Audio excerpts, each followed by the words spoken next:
ওই সাহাবায়ে কেরামদের অন্তরের ভিতরে কেমন ভালোবাসা ছিল, কেমন মহাব্বত ছিল নবীর প্রতি।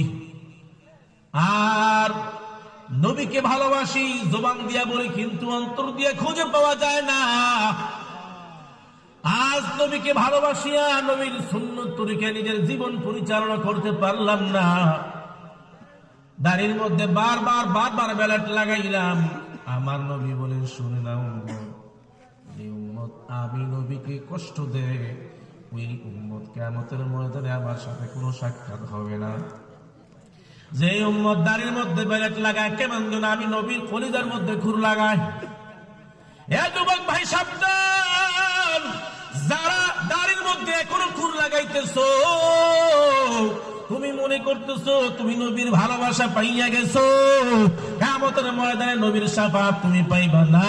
না, যেই উম্মত আমার মায়ার নবীর দাড়ির মধ্যে বেলেট লাগাইবা, 24টা ঘন্টা তোমার আমলনামায় ফাসিকিয়াতের গুনাহ লেখা হবে। আল্লাহ না করুক তুমি যদি এই অবস্থায় মৃত্যুবরণ করো রে যুবক, ওই অন্ধকার কবর তোমার জন্য কঠিন মুসিবত। হাসরের ময়দানে তুমি নবীর সাক্ষাৎ পাবে না। আর যেই উম্মত নবীর সাক্ষাৎ পাবে না, তার জন্য আমার আল্লাহ জান্নাত হারাম করে দিবে।